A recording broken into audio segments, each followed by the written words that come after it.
Okay, I am glad to see everybody. I'm glad to present our today's speaker, Elena Raevskaya, who will talk us about her recent achievements on Ordovician acritarchs. I hope it's interesting and educative lecture. Lena, please. Thank you, Natalia.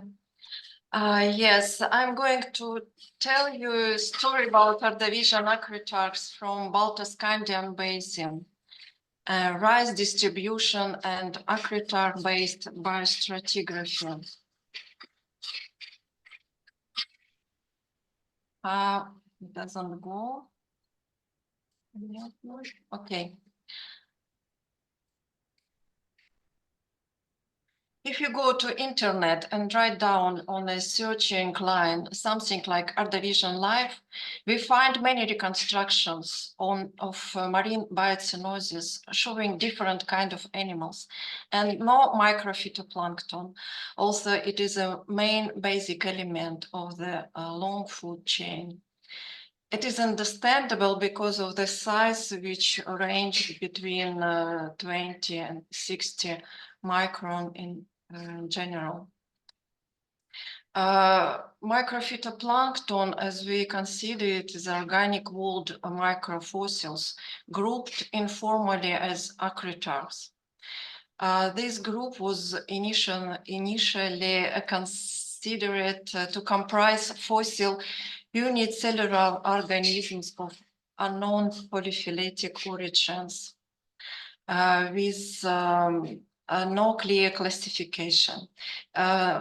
We have to understand the dynamic of biodiversity and the rate of evolution of acritarchs doesn't correspond to the development of any biological group, but reflects the evolutionary history of all microphytoplankton, which, being a set of primary producers, played a fundamental role in Paleozoic marine ecosystems. About Baltoscandian basin, it's necessary to say that this is one of the best studied lower Paleozoic sedimentary basins in the world. It occupies the northwest part of the East European platform and represents a typical epicontinental interior sac basin. It covers a vast territory over the 1 million square kilometers. And Ordovician microphytoplankton from the Baltic region is very abundant and well preserved due to the favorable set of many factors. First of all, warm climate for most of the period and open sea environment condition with heterogeneous carbonate sedimentation with a large amount of clay, allowing good preservation of organic mold polynomorph.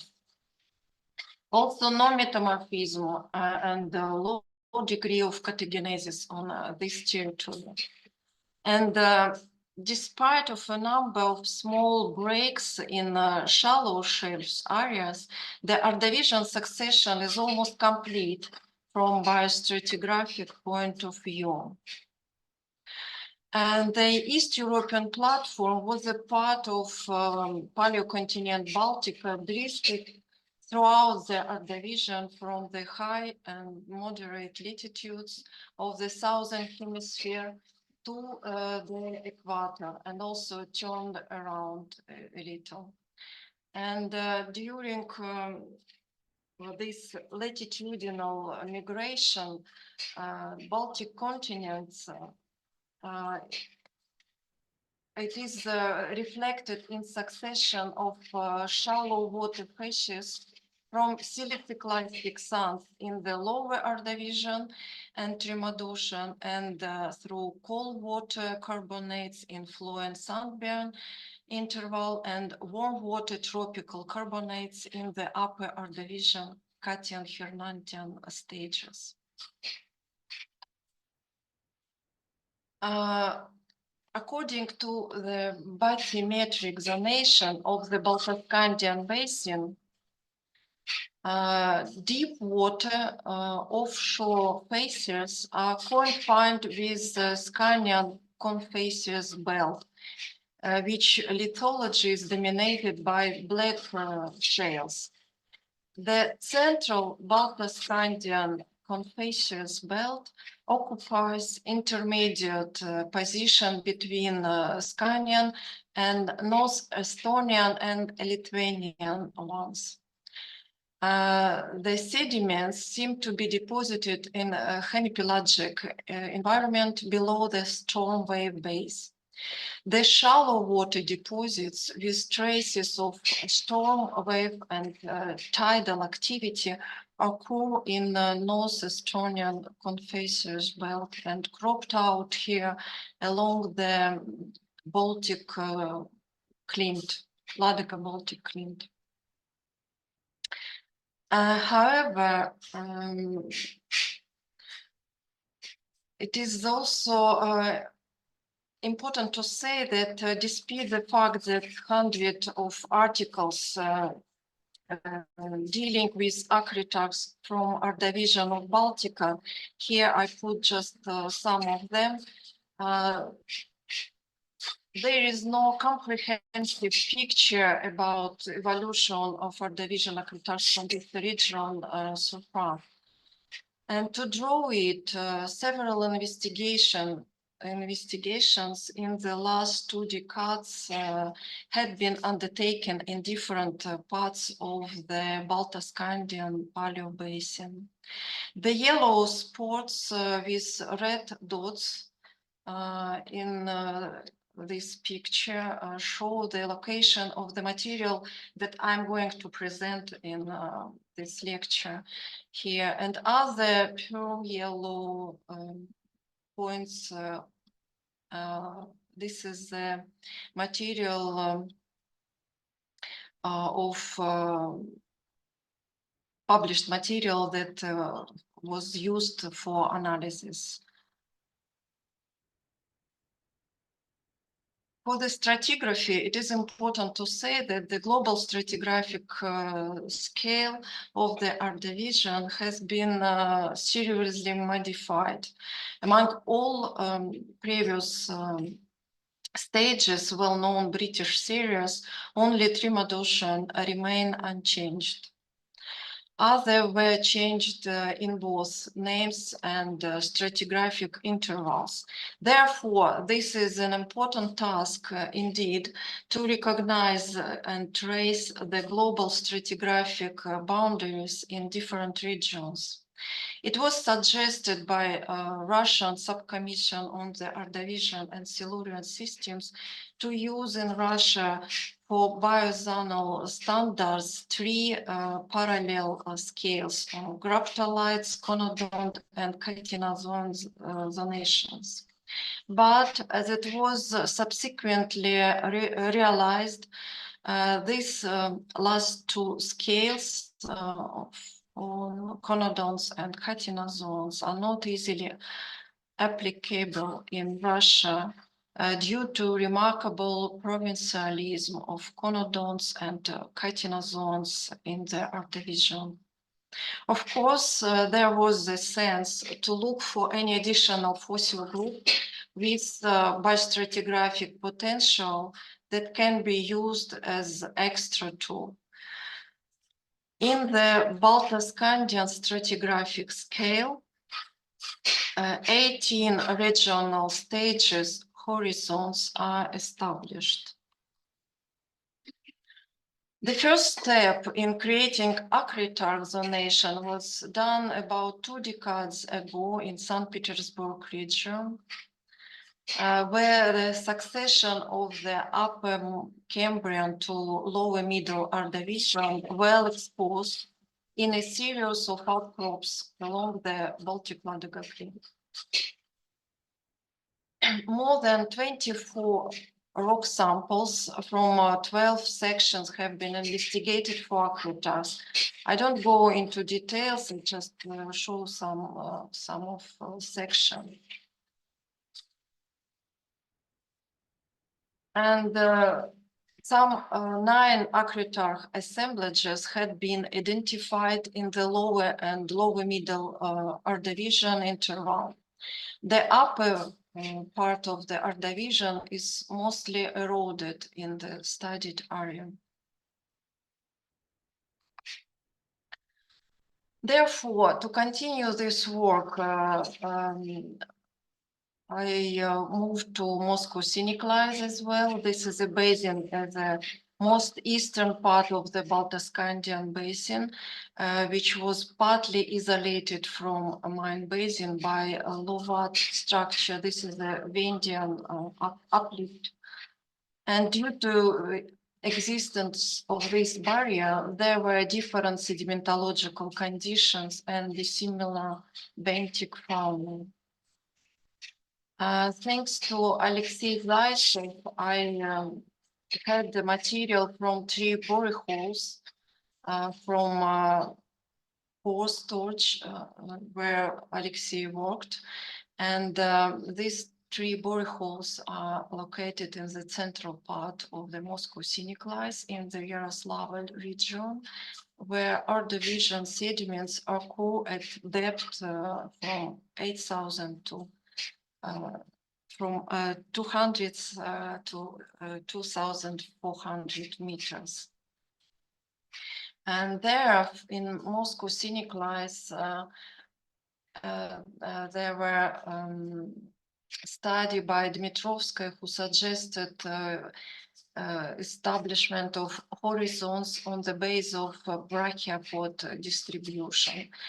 And this was used in Moscow scenic lines, but it's not very easy to use out of this region because of precious dependence of brachiopods. And therefore, material on acritars from these 3 boreholes was very interesting indeed. More than 70 core samples had been investigated for acritars, and obtained palynological material was characterized by good preservation of polynomorph and appropriate abundance. Also, richness and diversity of acritars decrease upwards the sections due to increasing of dolomitization. Again, I will not go into details, just to say that Pestovskaya borehole is the most comprehensive one in respect of core viability. And 26 samples had been studied here and 7 acritar assemblages distinguished. Among 21 studied samples of Liège borehole, 3 did not yield acritars, and in Lubimskaya borehole, 26 samples were studied, and only 9 appeared to be barren. Acritar collections from these sections is really rich. In next slides, a series of slides, I'd like to show the few selected photos from each assemblage to give you an impression about diversity and preservation of acritars from this region. This is assemblage from late Cambrian, early Trimodocian, with very distinctive diacrodian acritars taxa and phylomat Sphaeromorphs and Hercomorphids. The next assemblage, basically late Trimodocian, also very characteristic. And the next one is from Florian stage. And it is also important to say that, for example, this taxon that was described in St. Petersburg region and was considered from the beginning as endemic was also found in Moscow scenic lines that allowed to think that these forms and that acritars are really useful for correlation, not only within region, but extra-regional correlations. And the next assemblage from late Florian is characteristic by Titanosphaerids. This is special special accretars with laminar processes and some Rhopaleophora accretars. Many new taxa, which is not described yet. And next assemblage from the opinion. This is more widely distribution and more well-known. And another one from Derivilian is typical for Derivilian with Pachysphaerids, Aculidium, and Ordovicians, Ordovicidians. And another one is from Lower Sandbian, Derivilian Lower Sandbian, also contain many recognizable typical middle-late Ordovician species, and with some new ones. And thus the accretars assemblages from St. Petersburg region were recognized also in Moscow Siniclies. And with this new data, a more or less complete succession was composed from lower to middle Ordovician, the upper part of Pachyrote horizon to Cuprous horizon of middle Ordovician. Particularly the gap in St. Petersburg, this was missing interval, the gap of Varangu stage was filled, and a younger assemblage of Cuprous Iseri H was defined. And unfortunately, the upper Ordovician in this region is poorly characterized in the studied territory, because the relevant sediments are either cut off or incomplete and represented by shallow lagoon dolomites to evaporites, in which accretars are extremely rare.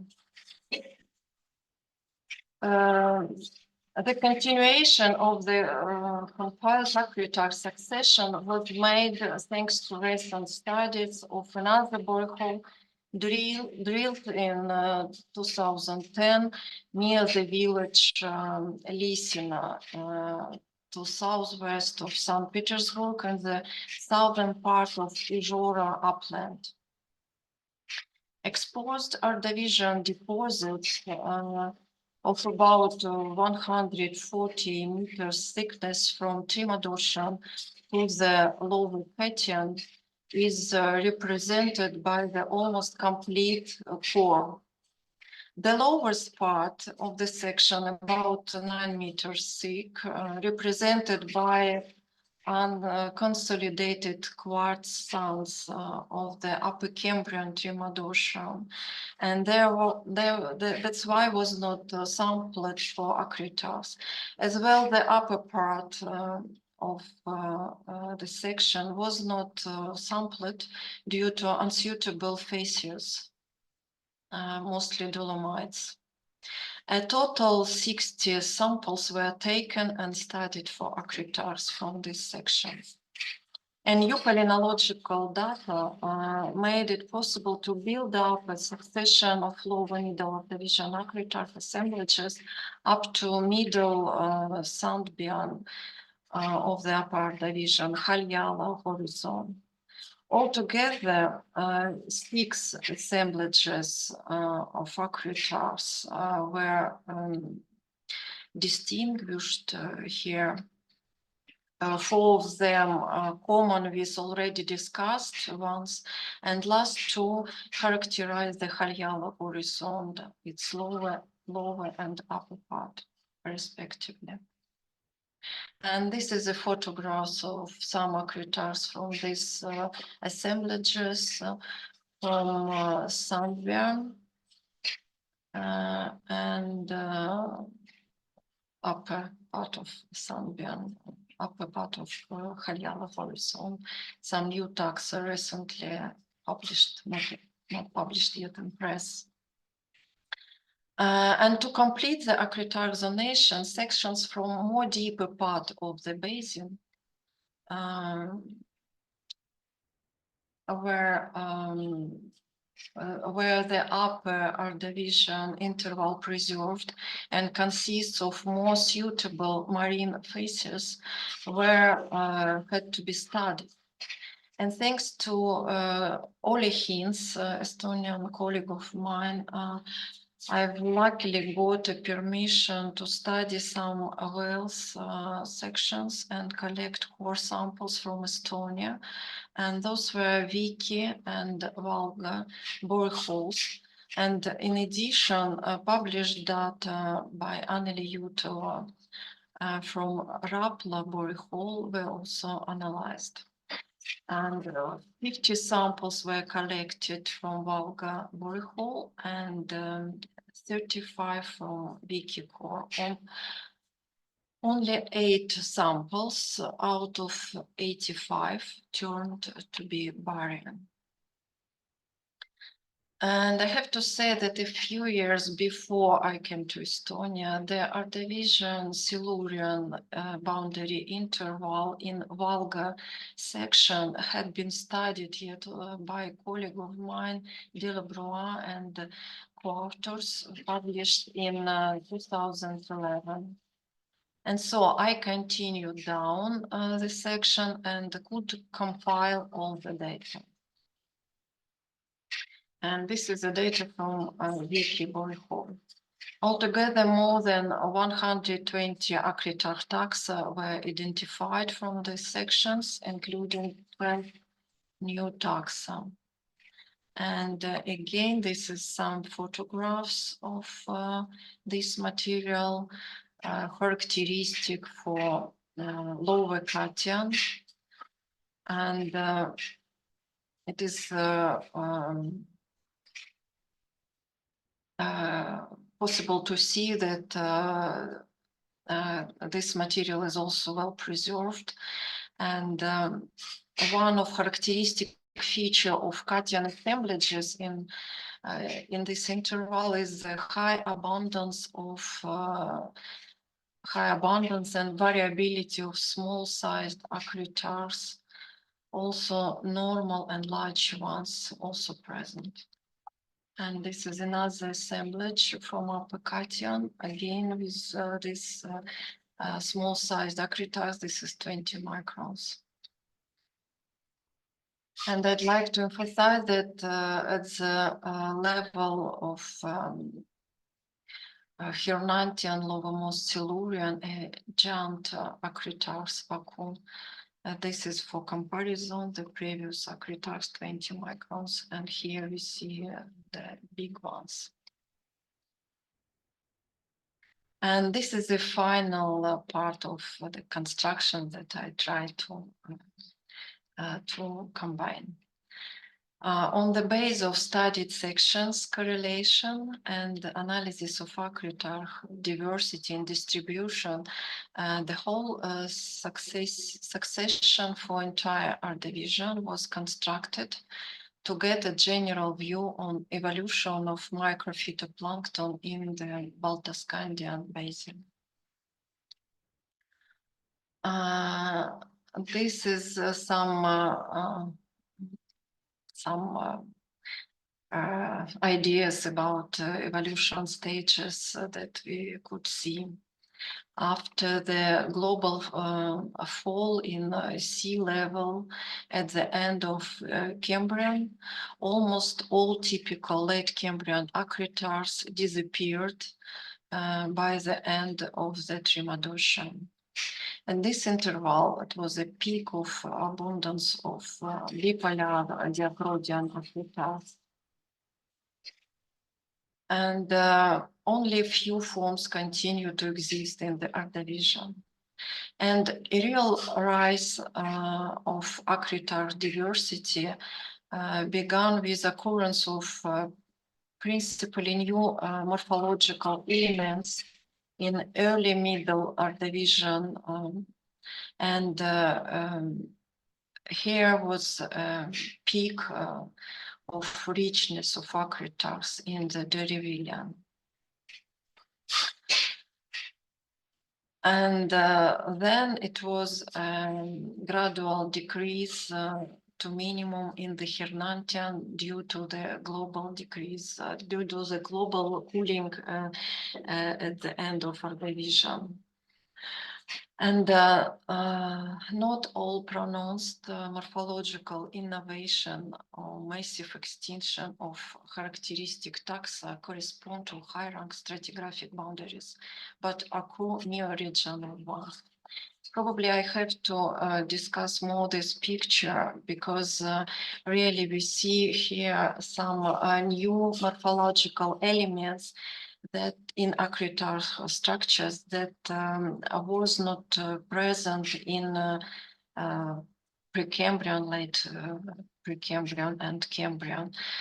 These are some laminate outgrowths, pseudopylons, internal plaques, which limited communication between internal cavity of cells and the space of processes. Some necks and auxiliary membrane bags. All these structures are typical for Ordovician acritars. And from this interval in upper Ordovician, we already not see the principally new structures, but rearrangement of known morphological features and different combination. But we see this strange fluctuation in the size of acritars, which is not so much evident or pronounced in all the intervals.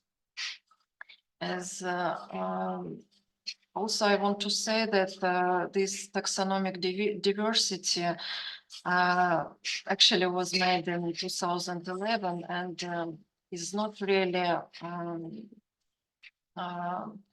objective, I think, because this peak that we see here in appearance probably depends on amount of studies made on this interval, because it's most studied interval in Ordovician. And for upper part is a different situation. As I already said, in our region, this interval is not really very good presented, and not much aquitar materials is from upper Ordovician. And also it was not included recent data. Now, when I investigated sections from Listener Hall, I found out many forms that didn't described yet.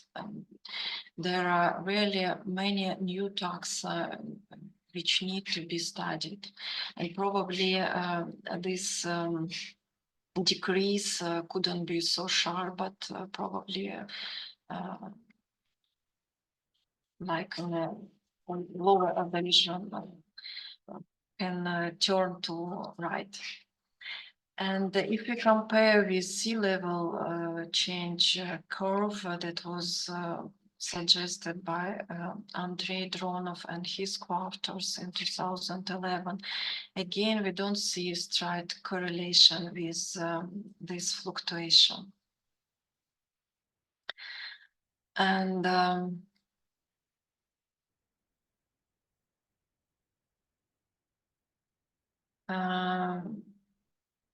the main evolutionary stages associated with morphological innovation or with mass extinction of characteristic taxa have been established in early and late Trimodocian, the base of the Barangun and Huneberg horizons, at the base of Floer stage, at the base of Billingen horizon, near the boundary of early middle Ordovician, at the base of Derivillian stage,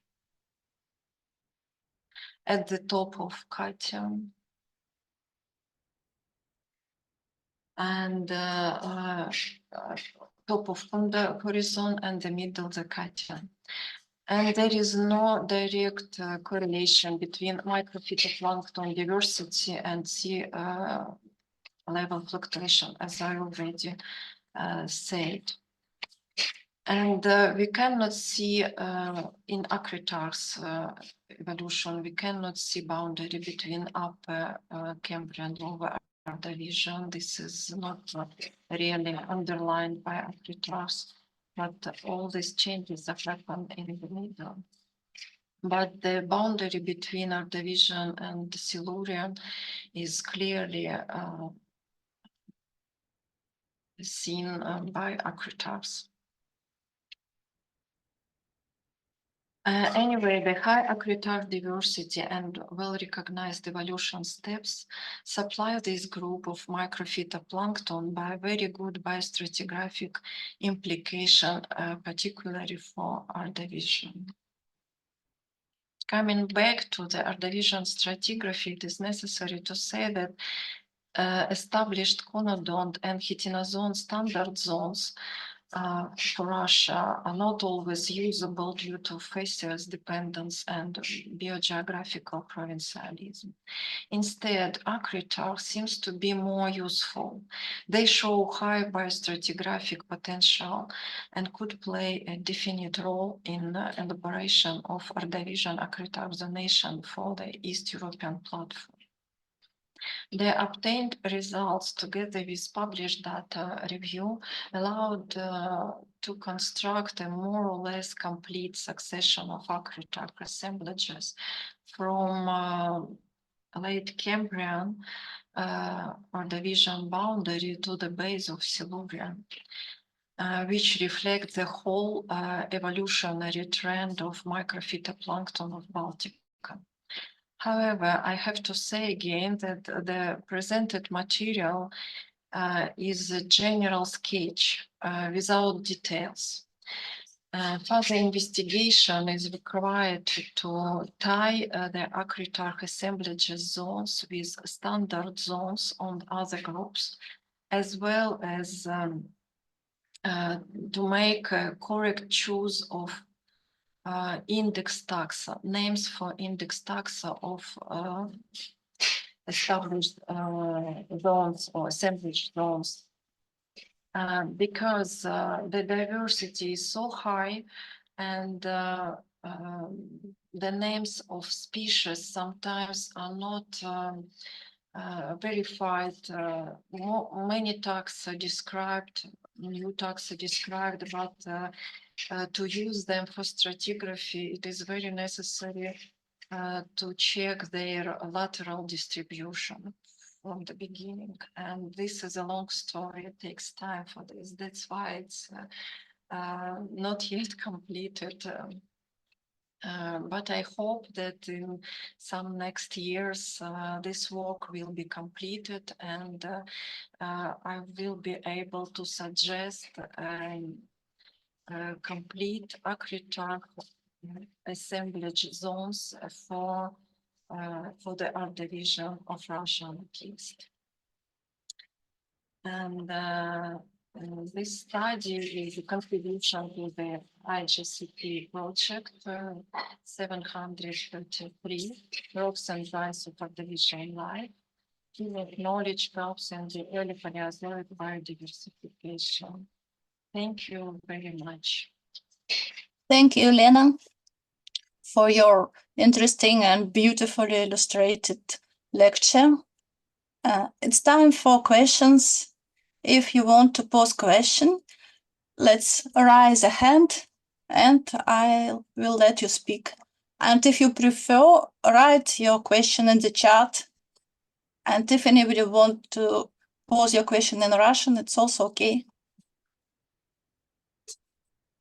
Well, meantime, I'd like to ask you, how far can you correlate your zones with other regions of the world?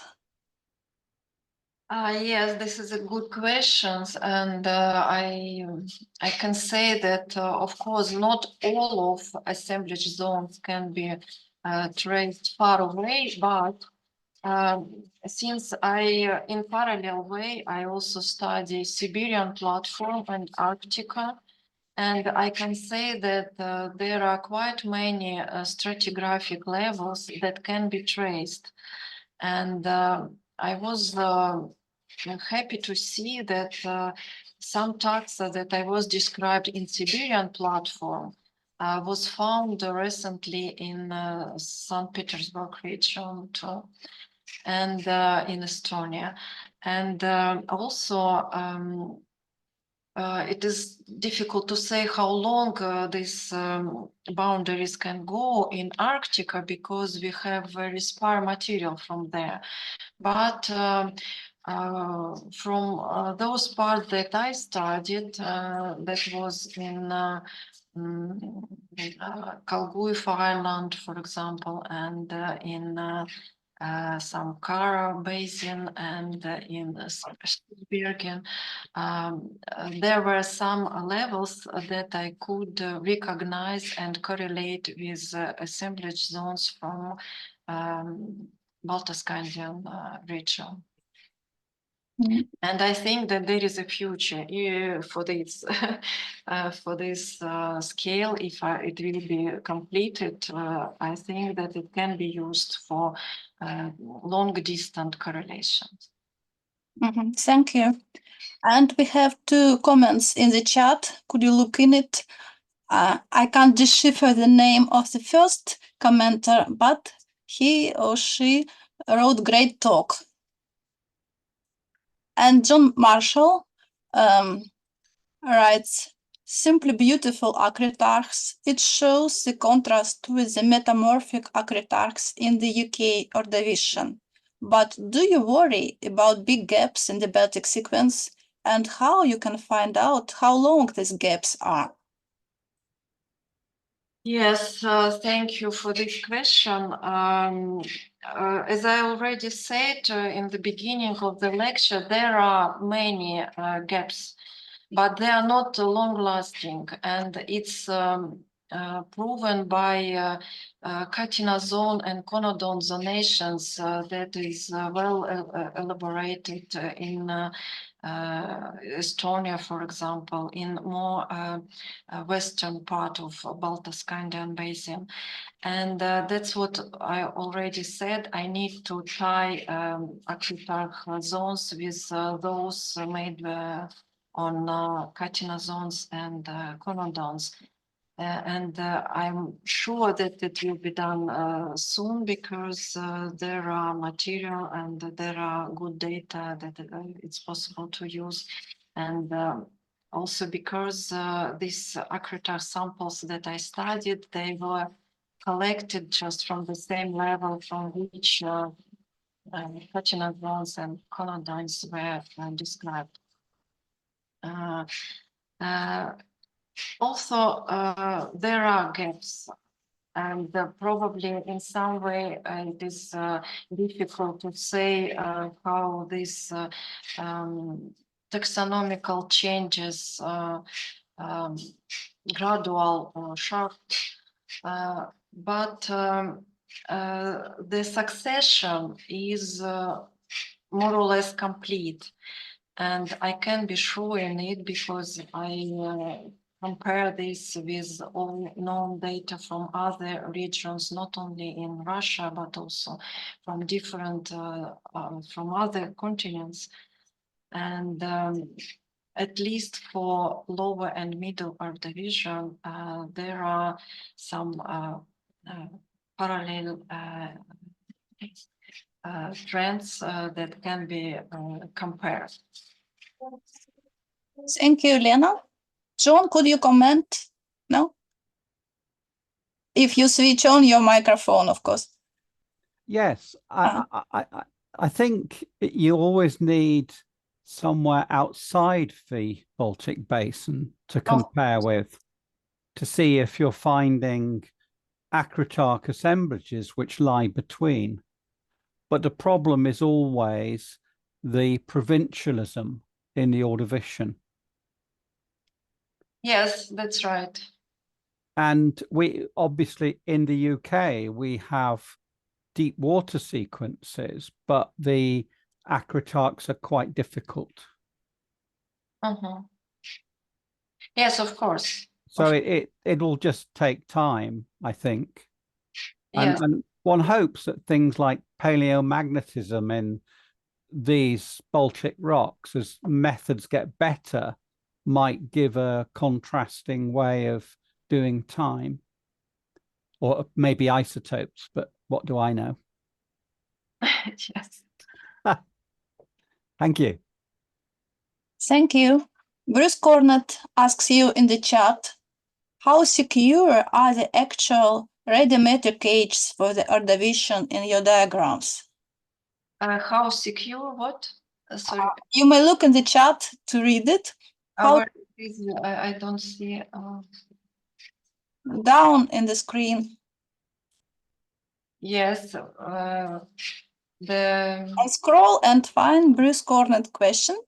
How secure are the actual or radiometric ages for the Ordovician? Radiometric age? What he means is how good are they? I don't know. I don't know. Well, okay, the next question is by Evgeny Karasov, the same in the chat. Have you tried using automatic stratigraphic correlation methods, such as CONOP, unitary association, or graphical correlation? It seems that your material is suitable for it. I think so. Have you tried? No?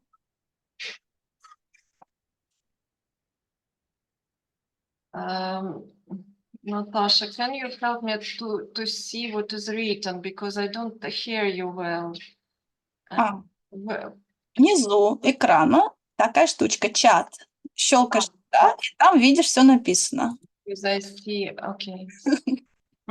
Good, thank you. Chat, okay.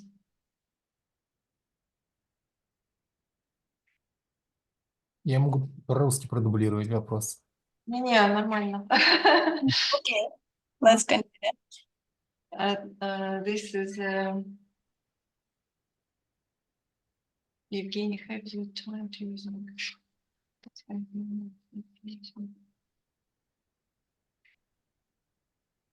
No, I didn't use yet. I would like to try to use these automatic stratigraphic correlation methods, but I didn't experience this before, unfortunately. All what I do is to make it graphically. Sorry. Okay. Well, the next question is from Haru Nishida. Yes, I see now. Read it anyway for the listeners. My specialty is the land plant evolution. This is the first time I experienced beautiful Akritarch world. Thank you. My question is there any information related to the rise of terrestrial biota through your studies? Actually, about terrestrial biota, I can say only all I know about cryptospores, this bryozoan flora, not bryozoan, how it's called, bryophyte flora.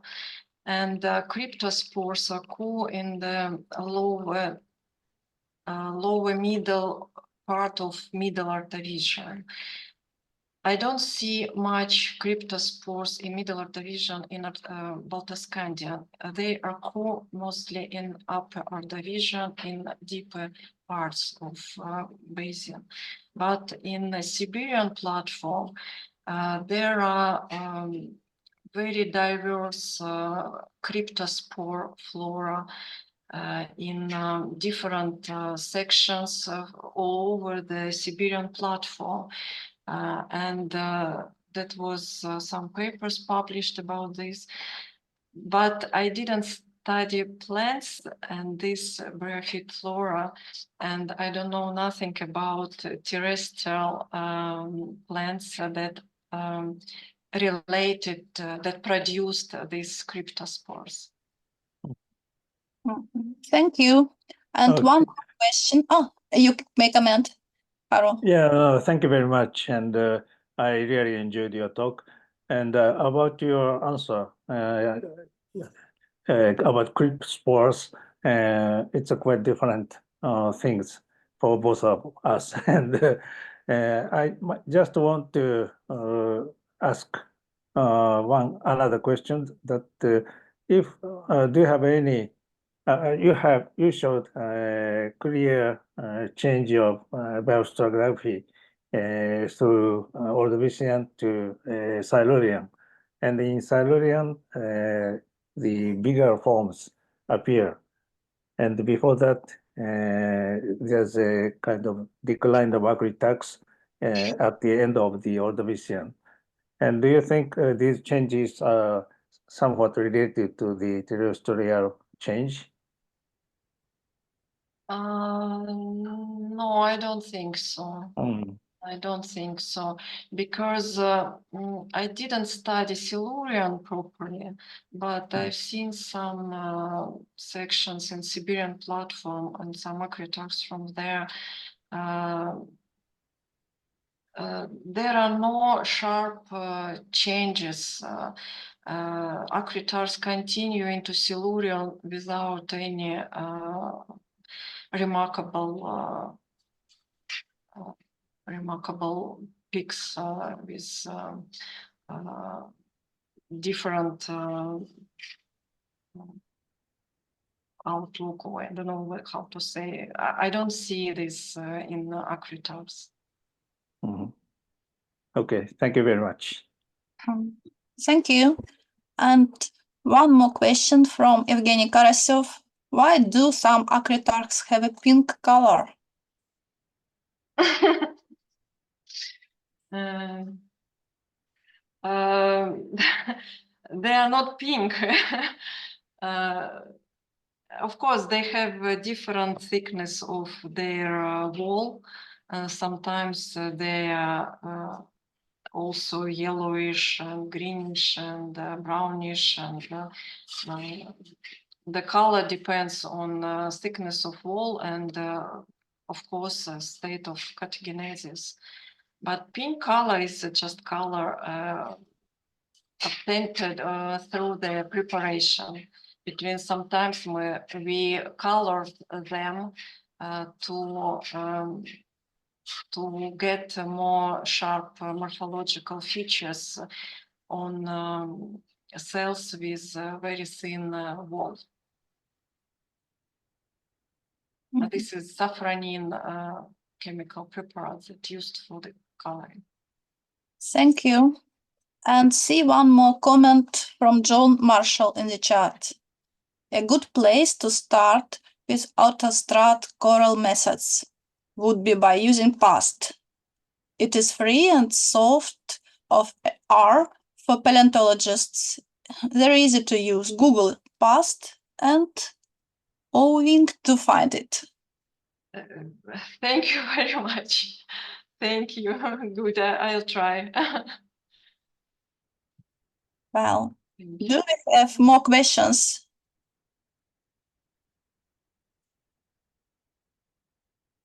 Well, I see that Alexei is speaking, but the phone is switched off. Well, if we do not have more questions, or we have one, no?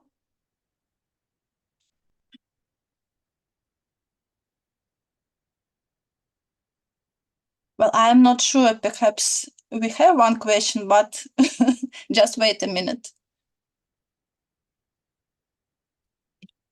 Well, probably no. Okay. Thank you once again, Lena, for showing us this mysterious vault of acritarchs. Also, thanks from Elena Burkanova for your talk. I see the thanks in the chat. And I should tell us that this is the last talk in English for our spring semester. And so I see also thanks from Haru Nishida for Elena and for me. Thank you. Well, and next time we will attend a talk on Permian stratigraphy by Svetlana Pukhonto, but in Russian. So thank you everybody for coming. And thank you, Lena. Natasha, thank you all. Thank you. And Goodbye. Goodbye. several thanks in the chat for your talk. Thank you. Thank you very much. Goodbye. See you sometime in autumn for our foreign listeners and next week for the others. Bye. Bye. Bye. Thank you again.